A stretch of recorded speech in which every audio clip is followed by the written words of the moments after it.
जय मसीह की। मेरा नाम है पास्टर राजेश खेदे। सबका इस वीडियो में स्वागत हो। यीशु मसीह आपको और आपके फैमिली को आशीर्वाद करे और सुरक्षित रखे और सबको नए साल की मुबारकबाद।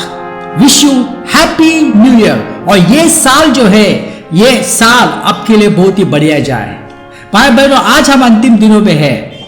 कभी भी जो है अभी गुप्त आगमन हो सकता है, तो इसलिए ये जो 2024 ये जो साल है, ये साल बहुत महत्वपूर्ण साल है, क्योंकि कुछ तो भी बड़ा होने वाला है इस साल में। और आज हम यही देखने वाले हैं। बहुत सारी भविष्यवाणी है इसके बारे में, यही आज हम देखने वाले हैं। और इससे हमें पता चलेगा कि यीशु मसीह का आगमन बहुत नजदीक है, गुप्त आगमन बहुत नजदीक है। और उसके बाद जो है पीड़ाओं का समय शुरू होने वाला है, जो कि 7 साल का होगा। तो भाइयों बहनों, इसलिए बहुत ही आवश्यक है कि भविष्यवाणी के ऊपर विश्वास करना बहुत आवश्यक है। जो बाइबल में भविष्यवाणी दी गई है, बाइबल में जो है 28% भविष्यवाणी है। मगर दुख की बात है कि बहुत सारे मसीह जो होते हैं वो कोई चर्चेस है जो इसके बात के ऊपर विश्वास नहीं करते हैं। वो सिर्फ जो है वो इस जीवन के बारे में सोचते हैं। भाइयों बहनों, ये जीवन तो सिर्फ थोड़ा है। जो आने वाला जीवन जो है वो अनंत काल का जीवन है, उसके बारे में हमें सोचना चाहिए। मगर दुख की बात है कि हम सिर्फ ये जीवन के बारे में सोचते हैं, कैसे ये जीवन अच्छा बने। इसमें कोई गलत बात नहीं है, मगर जो अनंत काल का जीवन है, अनंत काल का जीवन का मतलब है कि जिससे कोई सीमा नहीं है, उसके लिए हमारा ध्यान होना चाहिए। भाई बहनों, तो पहले हम होशे की भविष्यवाणी पढ़ते हैं और फिर देखते हैं कि परमेश्वर हमसे क्या कहना चाहता है। हम जाएंगे होशे 6:1। आओ हम यहोवा के पास लौट आए, उसने आघात दिए थे वही हमें चंगा करेगा। उसने हमें आघात दिए थे वही उन पर मरहम भी लगाएगा। 2 दिन के बाद वह हमें फिर जीवन की ओर लौटाएगा। तीसरे दिन तक वह भी हमें उठाकर खड़ा करेगा। तो भाई बहनों, ये जो है ये भविष्यवाणी जो है, ये यहूदियों के लिए भविष्यवाणी है। और यहां पे क्या लिखा है? 2 दिन के बाद वह हमें फिर जीवन की ओर लौटाएगा। इसका मतलब क्या हुआ? इसका मतलब यह हुआ कि यहूदी जो है धार्मिकता के अनुसार वो मर गए हैं, वो मरे हुए हैं, क्योंकि वो यीशु मसीह के ऊपर विश्वास नहीं करते हैं। मगर क्लेश काल में जो है वो यीशु मसीह के ऊपर विश्वास करेंगे, वो जो है वो जीवित हो जाएंगे। क्योंकि जब आप यीशु मसीह के ऊपर विश्वास करते हैं तब आप जीवित हो जाते हैं। तो क्लेश काल में जो है वो यीशु मसीह के ऊपर विश्वास करेंगे। और जो क्लेश काल जो है, जो पीड़ाओं का जो समय है, वो यहूदियों के लिए है, क्योंकि बाइबल ने कहा कि ये जो है ये याकूब के लिए कठिन समय होगा। और आपको मालूम है कि परमेश्वर ने याकूब का नाम बदल के इज़राइल रखा। तो ये इज़राइल के लिए जो कठिन समय होगा, और भी जो जिनका उद्धार नहीं हुआ उनके लिए भी कठिन समय होगा, बट ये खास करके इज़राइल के लिए जो है कठिन समय होगा। क्योंकि जब यहूदियों ने, जब यीशु मसीह आए थे, उन्होंने यीशु मसीह का इनकार किया 2000 साल पहले। तब यीशु मसीह का जो ध्यान जो है वो अन्य जातियों के ऊपर गया, और इसलिए जो है कलीसिया की स्थापना हुई। मगर जब कलीसिया ऊपर जाएगी, यीशु मसीह का ध्यान जो है वापस यहूदियों के ऊपर आने वाला है। अभी यहां पे लिखा है 2 दिन के बाद वो फिर जीवन की ओर लौटेंगे। तीसरे दिन वो हमें उठाकर खड़ा करेगा। जैसे कि आपको मालूम है कि पीड़ाओं के समय के बाद यीशु मसीह का 1000 साल का जो है शासन शुरू होने वाला है। तो उस शासन में यीशु मसीह के साथ यहूदी भी रहेंगे, इसके बारे में कह रहा है। मगर ये 2 दिन 3 दिन क्या है, उसके लिए हम जाएंगे दूसरे पत्रस अध्याय 3:8। पर प्यारे मित्रों, इस एक बात को आप मत भूलो, प्रभु के लिए एक दिन 1000 साल के बराबर है और 1000 साल एक दिन जैसे है। यानी 1000 साल का मतलब होता है एक दिन। तो यीशु मसीह क्रूस के ऊपर चढ़ने के बाद कितने साल हुए, यह हमें जानना बहुत आवश्यक है। जैसे कि आपको मालूम है कि यीशु मसीह जो है 33 ईस्वी में जो है उनको क्रूस के ऊपर चढ़ाया गया था। तो अभी जो है अभी 2000 साल अभी होने को आएंगे और 2033 को जो है वो पिरामिड का समय का साल होगा। बट अभी हमें जो है हमें क्या करने का है, उसमें -7 करने का है, क्योंकि आपको मालूम है पिरामिड का जो समय होता है वो जो होता है वो 7 साल का होता है। तो उसमें आप -7 करेंगे तो भाई बहनों इससे पता चलेगा कि हम बहुत उसके नजदीक में पहुंचे हैं, क्योंकि जो है उनका कैलेंडर और हम लोग के कैलेंडर में थोड़ा बहुत डिफरेंस है 1-2 साल का। तो हो सकता है कि 2024 जो है उसमें जो है गुप्त आगमन हो सकता है। हालेलुया। अभी हम बात करने वाले हैं शमिता के बारे में, अश्मिता के बारे में। वो क्या है, उसके पहले मैं आपको बताना चाहता हूं कि भाइयों बहनों बाइबल में संख्या का महत्व है, क्योंकि आप देखते हैं कि कुछ संख्या जो होती है वो हमेशा जो है वो बाइबल में आते रहती है। जैसे कि ये है 40 की संख्या, 40 नंबर्स। कभी 40 दिन के बारे में होता है, कभी 40 साल के बारे में होता है। तो ये 40 जो है उसका मतलब क्या है, उसका मतलब है कि परीक्षा। जैसे कि आपको मालूम है कि यहूदी लोग जो है जब वो मिस्र देश से निकले और जब उन्होंने परमेश्वर के खिलाफ बगावत की तो 40 साल तक जो है उनको जो रेगिस्तान में घूमना पड़ा। तो उनके लिए जो है ये परख का समय था। तो 40 नंबर यह दर्शाता है। उसके बाद 11 नंबर क्या दर्शाता है? 11 नंबर दर्शाता है न्याय, फैसला। 7 नंबर क्या दर्शाता है? क्योंकि आपने देखा होगा बाइबल में 7 नंबर भूत आया है, 7 साल ये भूत आया है। तो 7 जो है वो दर्शाता है पूर्णता। और 70 नंबर भी जो है बाइबल में बहुत बार है और वो भी दर्शाता है पूर्णता। तो ये नंबर्स जो है बाइबल में संख्या का बहुत महत्वपूर्ण है। तो ये अश्मिता क्या है या तो शमिता ये है क्या? इसके लिए हम एक वचन पढ़ेंगे। हम जाएंगे निर्गम 23। 6 वर्ष तक बीज बो, अपनी फसलों को काटो और खेत को तैयार करो, किंतु 7वें वर्ष अपनी भूमि का उपयोग न करो। 7वें वर्ष भूमि के विश्राम का विशेष समय होगा। तो भाई बहनों यहां पे परमेश्वर ने इजरायलियों को कहा कि आप जो है 6 वर्ष तक बीज बो और 7 साल जो है और जो 7वां साल जो है उसमें आप भूमि का उपयोग मत करो, उसको जो है उसको विश्रांति दे दो, विश्राम दे दो। तो ये परमेश्वर की आज्ञा थी और उसको कहा जाता है अश्मिता, शमिता। तो कैसे इजरायलियों ने ये इसका पालन किया है उसके अनुसार अगले 7 साल उनको परमेश्वर से जो है वो ब्लेसिंग मिलती थी। अभी हम देखते हैं कि अभी तक कितने अश्मिता हुए हैं, ये हम देखते हैं। जैसे कि आपको मालूम है कि 1947 जो है वो यहूदी जो है वो वापस इजराइल आने लगे, क्योंकि जो यूनाइटेड नेशन जो है संयुक्त राष्ट्र, उन्होंने कहा कि उन्होंने उस लैंड का पार्टीशन किया। कुछ लैंड उन्होंने अरबियों को दिया और कुछ लैंड यहूदियों को दिया। तो ये सब कुछ हुआ 1947 में। 1948 में क्या हुआ कि इजराइल राष्ट्र का पूर्ण निर्माण हुआ। 1948 14 मई 1948। और 1949 में क्या हुआ? 1949 वहां पे जो है असेंबली फॉर्म हुई। तो हम जो है हम क्या करेंगे 1953 से जो है हम कैलकुलेट करेंगे कितने शमिताज हुए, कितने अश्मिताज हुए हैं। 1953 to 1968, 60 to 76 2, 76 to 74 3, 74 to 81 4, 81 to 88 5, 88 to 95 6, 95 to 2002 7, 2002 to 2008 9 to 16 9 और 2016 to 2023 10 और इसके बाद जो है अभी 2024 से चालू होने वाला है 11वां और अश्मिता। अभी जैसे हमने देखा कि 11 नंबर जो है इससे क्या पता चलता है? इससे हमें पता चलता है न्याय, जजमेंट। तो भाइयों बहनों हो सकता है कि 2024 जो है उसमें पीड़ाओं का समय शुरू हो सकता है और उसके पहले जो है गुप्त आगमन हो सकता है। तो इसलिए जो है गुप्त आगमन बहुत ही नजदीक है। आइए हम तीसरी बात के ऊपर जाएंगे, वो है ब्लड मून।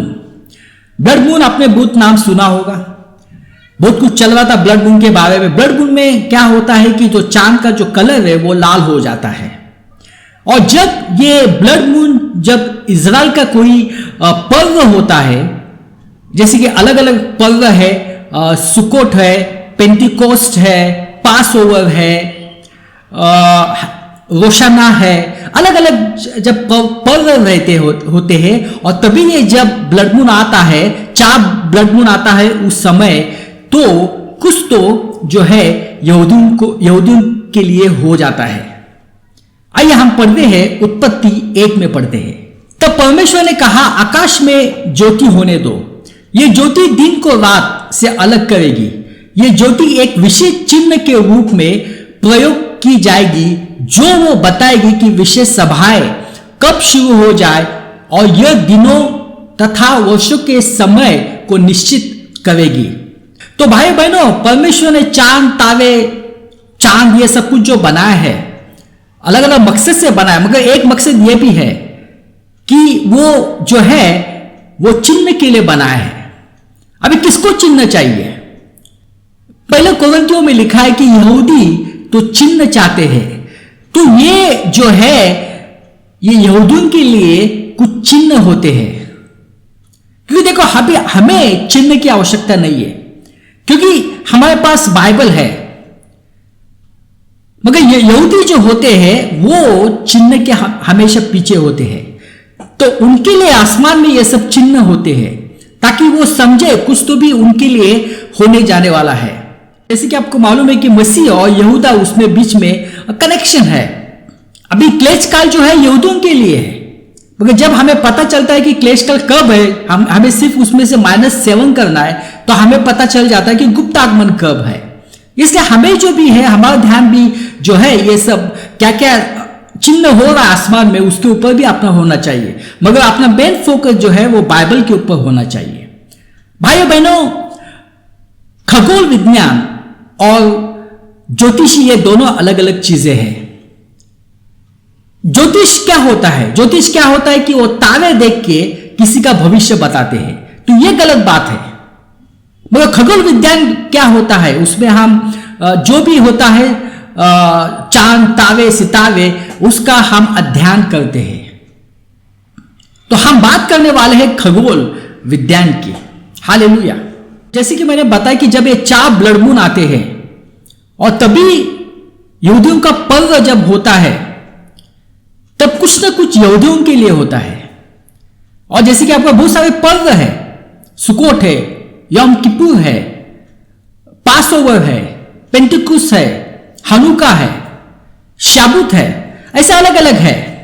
तो जब ये आ जाता, जब ये होते हैं, तभी उस दरम्यान जब 4 ब्लड मून होते हैं, उस पीरियड में, तब कुछ ना कुछ होते रहता है। अभी पहले हम देखते हैं कि 1492 में क्या हुआ। 1492 में देखो एक घटना हो गई। उस घटना में क्या हुआ कि यूरोप ने, खास करके स्पेन ने क्या किया, सभी यहूदियों को बाहर निकाला 1492 में। उसके बाद 1948 में भी ऐसा कुछ था। उस जमाने 4 ब्लड मून थे और पर्व भी था। तो आपको मालूम है 1948 में क्या हुआ? इजराइल राष्ट्र की स्थापना हुई। तो यानी ये चिन्ह, ये सब होता है, ये यहूदियों के लिए कुछ ना कुछ होता है। 14 मई 1948 को स्थापना हुई। उसके बाद ये ब्लड मून जो है 1967 के आसपास जो है ये 4 ब्लड मून आए। और तभी जब पर्व था, तभी क्या हुआ कि 6 डे वॉर हुआ। 6 डे वॉर, 6 दिन की लड़ाई। इसमें क्या हुआ कि जो मिस्र जो है, अन्य देशों को मिलकर उन्होंने इजराइल के ऊपर आक्रमण किया, मगर 6 दिन में इजराइल जो है वो युद्ध जीती और बहुत सारे वो जमीन भी जीती। ये सब कुछ हुआ 67। उसके बाद 2011 और 2019 के बीच में ऐसे 4 ब्लड मून थे, उसको हम कह सकते हैं टेट्राड। इसके बारे में आपने सुना होगा। अभी इससे क्या हुआ? इससे जो है 6 दिसंबर 2017 कुछ चीजें हो गई। डोनाल्ड ट्रंप उस वक्त के प्रेसिडेंट थे, उन्होंने क्या कहा कि यरूशलेम जो है इजराइल का कैपिटल होगा, राजधानी होगी। और यह कभी हुआ नहीं है। 70 साल में यानी इजराइल राष्ट्र स्थापन होने के बाद कभी ऐसा हुआ नहीं है, क्योंकि उनकी जो राजधानी क्या है, तेल अवीव है। मगर उस दिन ऐसा घोषणा की गई 6 दिसंबर 2017 को कि जेरूसलम जो इजराइल की राजधानी होगी। और अगले साल मई 14, 2018 को जो एम्बेसी जो होती है उसको जो है उसको वो यरूशलेम में लेके गए। तो ये बहुत महत्वपूर्ण था यहूदियों के लिए कि यरूशलेम इजराइल का कैपिटल बना, और बहुत सारे देशों ने उसको सपोर्ट किया। और जैसे कि आपको मालूम, मई 14, 1948 को इजराइल राष्ट्र का पूर्ण निर्माण हुआ। उसके बाद 70 साल के बाद मई 14, 2018 को, 70 साल के बाद, देखो ये नंबर याद रखना, 70 साल, तो 70 7 ये सब कुछ होता है। 70 साल के बाद जो है इजराइल की राजधानी यरूशलेम बनी। हालेलुया। तो पहले हमने देखा होशे की भविष्यवाणी, उसके बाद हमने देखा अश्मिता, उसके बाद हमने देखा ये ब्लड मून क्या है। अभी जो बात करेंगे हम, ये बेथलेहम स्टार। ये बेथलेहम स्टार क्या है? ये बेथलेहम स्टार वही स्टार है जब यीशु मसीह का जन्म हुआ, तब ये जो है ये तारा था। और उस तारा के मदद से जो है जो ज्ञानी लोग थे, जो 3 ज्ञानी लोग थे, मागी लोग थे, वो जो है वो बेबीलोन से, अरबिया से जो है वो बेथलेहम में आए। तो इसको कहा जाता है बेथलेहम स्टार। और ये नाम जो है किसी बाइबल स्कॉलर ने नहीं दिया उस स्टार का, ये नाम दिया है एस्ट्रोनॉमिकल डिपार्टमेंट में दिया है। तो ये जो तारा जो होता है उसकी एक बात है कि वो 2000 साल में दिखाई देता है। तो जब वो दिखाई दिया 0 ईस्वी में, तब क्या हुआ था? यीशु मसीह का जो है जन्म हुआ था। और उसके पहले 2000 साल पहले जब ये तारा दिखाई दिया था, तभी क्या हुआ? तभी अब्राहम जो है वो यहूदियों का पिता बना। आइए हम पढ़ते हैं उसको। उत्पत्ति 15:5। तब परमेश्वर अब्राहम को बाहर ले गया। परमेश्वर ने कहा, आकाश को देखो, अनेक तारों को देखो, ये कितने हैं तुम गिन नहीं सकते। भविष्य में तुम्हारा कुटुंब ऐसा ही होगा।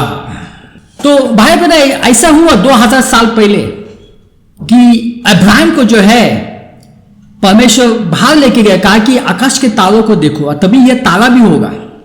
और जितनी ये तारे हैं उतने अब तुम्हारा इतना कुटुंब होगा।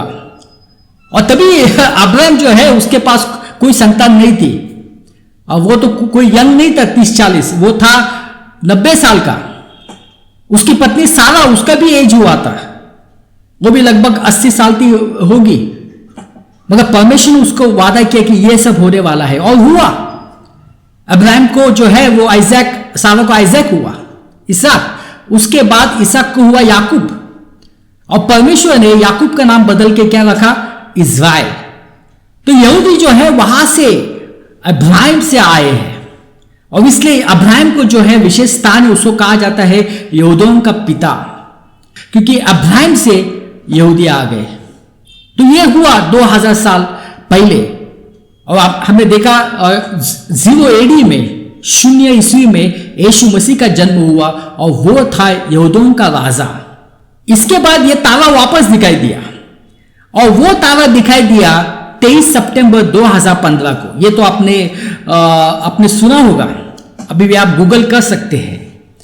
और जो भी साइंटिस्ट थे, नासा डिपार्टमेंट, एस्ट्रोनॉमिकल डिपार्टमेंट, उन्होंने कहा ये जो है इसको नाम दिया बेथलेहम स्टार। 23 सितंबर 2015 को, और उन्होंने कहा यही तारा था जब यीशु मसीह का जन्म हुआ था, तो वही तारा था। हालेलुया। तो भाई बहनों, तो जैसे हमने देखा अभी कैसे कैसे ये कब ये तारा आ जाता है, और ये जो तारा जो है 2 साल उसके साथ जुड़े हुए हैं। अभी मालूम नहीं है, ये जो तारा जो है वो 2 साल आकाश में रहता है, मगर कुछ ना कुछ 2 साल में कुछ ना कुछ होता है। अभी जैसे कि जो है जब ये तारा आया था 2000 साल पहले, तब यीशु मसीह का जन्म हुआ। और जैसे कि आपको मालूम है कि ये जो ज्ञानी लोग जो है वो तारा देख के आए थे, और वो अलग अलग जगह के थे। एक बाबिलोन का, एक जो है पर्शिया का था, और एक इंडिया से था। वो सब आए थे, और पहले वो यरूशलेम चले गए। उन्होंने हेरोद से मुलाकात की, और तभी हेरोद जो था वो यहूदियों का राजा था, और उन्होंने कहा कि ये जो राजा जो है वो कहां पे जन्म हुआ है। तो हेरोद जो है अंदर से तो बहुत गुस्सा हुआ होगा, मैं तो राजा हूं, अभी ये कौन सी राजा की बात कर रहे। मगर उन्होंने क्या किया, हेरोद ने सब कुछ उसको पूछा, और वो 3 ज्ञानी लोगों को कहा कि आप तो अभी आप जा रहे बेथलेहम पे, जब वापस आएंगे तो मुझे बताना क्या हुआ करके। आइए हम पढ़ते। हेरोदेस ने जब यह देखा कि सितारों का अध्ययन करने वाले विज्ञानों ने उसके साथ चाल चली है, तो वो आग बबूला हो उठा। उसने आज्ञा दी कि बेथलेहम और उसके आसपास में 2 वर्ष या उसके छोटे सभी बालकों की हत्या कर दी जाए। अभी बहुत सारे मसीहों को लगता है कि ये जो 3 ज्ञानी लोग थे, वो 3 ज्ञानी लोग जैसे यीशु मसीह का जन्म हुआ वो वहां पे बेथलेहम में पहुंच गए, ऐसा लगता है।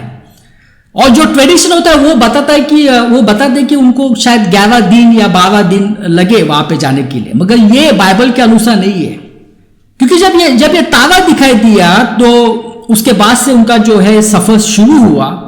उनको समय लगा होगा यरूशलेम में आने के लिए, क्योंकि तभी तो कुछ फ्लाइट ऐसा कुछ नहीं था, ट्रेन वगैरह, तो उनको समय लगा होगा। उसके बाद वो हेरोद के पास चले गए, वहां से बेथलेहम गए, उसमें भी समय चला होगा।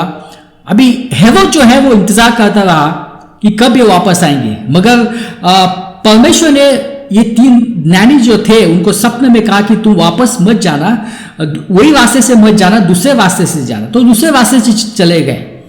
तो हेरोद तो बहुत गुस्सा हो गया।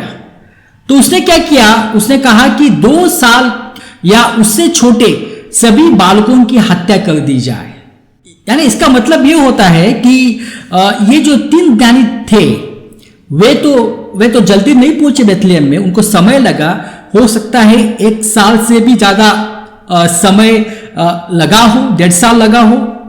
और उसके बाद कुछ समय हेरोदेस ने इंतजार किया, तो लगभग 2 साल बीत गया। तो इसलिए जो है हेरोदेस ने आज्ञा दी कि 2 वर्ष या उससे कम जो भी छोटे बच्चे उनकी हत्या कर दी जाए। यानी कहने का मतलब क्या है कि जब ये तारा होता है, आ जाता है, तब 2 साल के बीच में कुछ न कुछ होते रहता है। तभी ये बड़ी घटना हुई थी। अभी जैसे मैंने कहा कि 23 सितंबर 2015 को जो है ये तारा दिखाई दिया, और ये तो सबूत है क्योंकि ये सेक्युलर मीडिया में आया है, टीवी चैनल्स में आया है, ये कोई बाइबल स्कॉलर ने नहीं बताया। अभी 23 सितंबर 2015 को कुछ हुआ नहीं है, मगर 23 सितंबर 2017 यानी 2 साल के बाद देखो एक जो है आसमान में एक चिन्ह दिखाई दिया। अभी वो चिन्ह क्या था, ये अपने भी बहुत सारे वीडियोस देखे रहेंगे, मगर वापस अपन उसके बारे में पढ़ते। 23 सितंबर 2017 को आसमान में कौन सा चिन्ह दिखाई दिया। तो जैसे कि मैं आपको बताना चाहता हूं कि हम ज्योतिषी के बारे में बात नहीं कर रहे हैं, हम बात कर रहे हैं भूगोल शास्त्र के बारे में बात कर रहे हैं, एस्ट्रोनॉमी के बारे में बात कर रहे हैं, एस्ट्रोलॉजी के बारे में नहीं।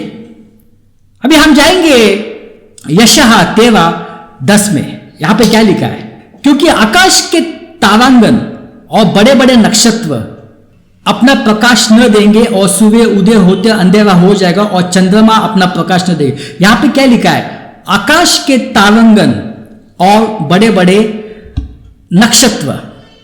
अभी नक्षत्र क्या होता है? नक्षत्र क्या होता है कि तारों का समूह होता है, ग्रुप ऑफ स्टार। और कभी कभी क्या होता है, जब ये समूह होता है तो उस समूह से एक विशेष हमें आकार का पता चल जाता है, क्योंकि हम देख सकते हैं हाँ ये जो समूह जो है उसका ये आकार है, उसका ये आकार है, और उस आकार को जो है वो कोई पारंपरिक नाम दिया जाता है। यह बात याद रखना। हम जाएंगे भजन संहिता 19 में हम पढ़ेंगे। आकाश ईश्वर की महिमा वर्णन कर रहा है और आकाश मंडल उसकी हस्तकला को प्रकट कर रहा है। दिन से दिन बातें करता है और रात को रात ज्ञान सिखाती है। न कोई बोली है न कोई भाषा है जहां उनका शब्द सुनाई नहीं देता है। उसका स्वर सारी पृथ्वी पर गूंज गया है और उसके वचन जगत की छोर तक पहुंच गए हैं। तो कहने का मतलब क्या कि ये सब जो तारे होते हैं, चांद, सूर्य, तारों का समूह, नक्षत्र, जिसको इंग्लिश में कहा जाता है कॉन्स्टलेशन, ये हमसे कुछ बात करता है, ये हमसे कुछ हमको कुछ बताना चाहता है। भले उसके पास कुछ लैंग्वेज नहीं है मगर वो हमसे कुछ बताना चाहता है, वो हमें कुछ चिन्ह देता है। ये हमारे भविष्य के बारे में नहीं, हमारी शादी कब होगी, शादी कैसी होगी, फाइनेंस कैसा होगा, ये चिन्ह नहीं है। और हमने अभी पढ़ा है कि ये चिन्ह किसको चाहिए? ये चिन्ह यहूदी लोगों को चाहिए, तो उनके लिए कुछ ना कुछ वो चिन्ह होते हैं। हालेलुया। अभी वो चिन्ह क्या था, क्या हुआ? 23 सितंबर 2017 को वो हम पढ़ेंगे। प्रकाशित वाक्य 12। फिर स्वर्ग में एक बड़ा चिन्ह दिखाई दिया, अर्थात एक स्त्री जो सूर्य ओढ़े हुए थी और चांद उसके पांव तले था और उसके सिर पर 12 तारों का मुकुट था, और वह गर्भवती हुई और चिल्लाती थी क्योंकि प्रसव की पीड़ा उसे लगी थी और वो बच्चा जनने की पीड़ा में थी। तो भाई बहनों, ये चिन्ह था। चिन्ह में सबसे पहले क्या देखा? एक स्त्री देखी जो कि गर्भवती है। अभी ये चिन्ह कहां पे दिखाई दिया? आकाश में दिखाई दिया। तो इसका मतलब क्या है? इसका मतलब कि यह है कि ये एक नक्षत्र है जो दर्शाता है गर्भवती महिला। अभी कौन सा नक्षत्र दर्शाता है गर्भवती महिला को? वो है वर्गो, या तो ग्रीक में उसको कहा जाता है वर्जिन। तो कहने का मतलब क्या कि ये नक्षत्र जो है दिखाई दिया, जो कि स्त्री जैसा है। और क्या देखा? और उसके सिर के ऊपर 12 तारे थे। तो क्या था उसके सिर के ऊपर? एक तो था लियो नक्षत्र। लियो आपने नाम सुना होगा, लियो नक्षत्र, जो कि 9 तारों का रहता है। और जो बाकी के जो 3 तारे थे वो थे वीनस, मार्स और मर्क्यूरी, यानी शुक्र, मंगल, बुध ग्रह। तो वो भी जो है उस समय आए थे। यानी ऐसा लग रहा था कि एक स्त्री है जो गर्भवती है, यानी वहां पे था वर्गो का नक्षत्र, उसके ऊपर जो है लियो का नक्षत्र था, 9 तारे थे, उसके साथ साथ ये 3 ग्रह भी आ गए, शुक्र, मंगल और बुध। तो ये ऐसे दिखाई दिया धरती से। और क्या पता है कि स्त्री जो सूर्य ओढ़े हुए थी और चांद उसके पांव तले था। भाइयों बहनों, ऐसे ही हुआ। 23 सितंबर 2017 में यह डॉक्यूमेंटेड है, या आप पढ़ाई कर सकते। एक समय ऐसा हुआ कि सूर्य भी जो है उसके चेहरे के वहां पे आ गया और चांद जो है उसके पैरों के तले आ गया।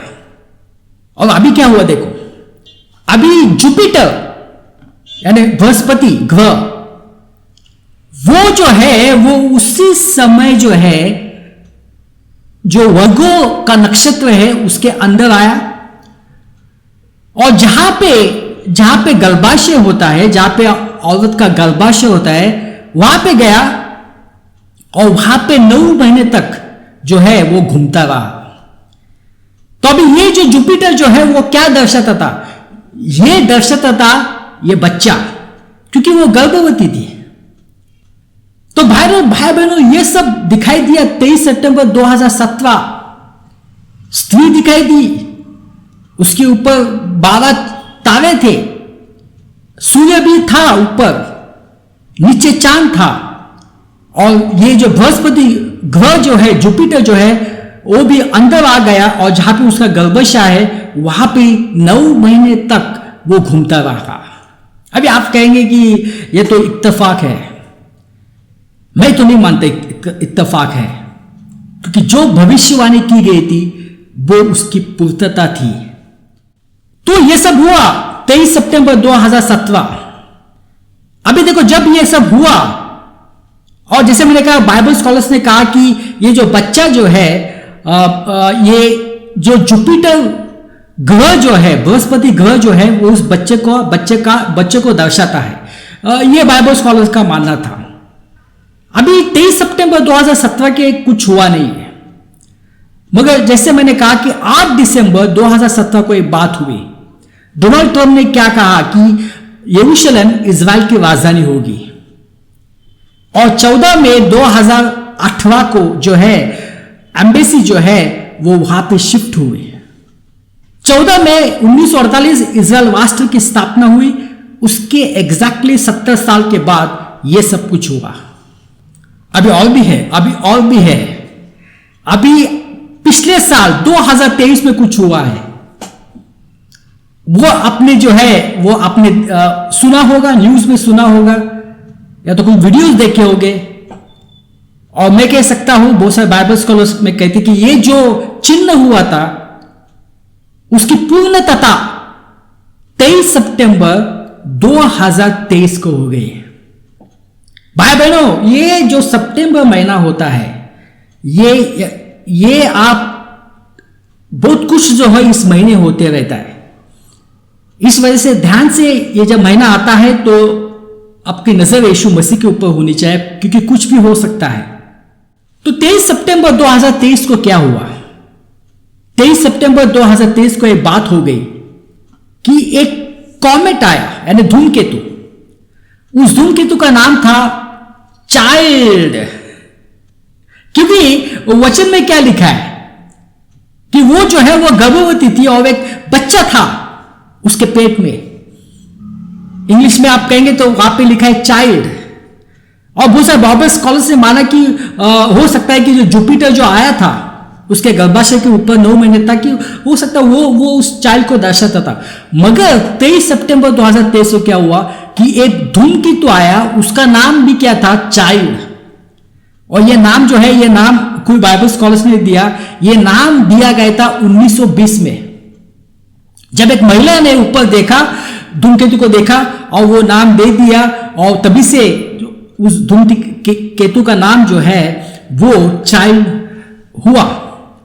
मगर 23 सितंबर को क्या हुआ कि ये जो धूमकेतु जो है, जहां पे ये गर्भाशय था, अभी जो है अभी सबका पोजीशन चेंज हुआ, यानी ये वर्गो वहां पे है, नक्षत्र तो है, उसके ऊपर जो है लियो का नक्षत्र है।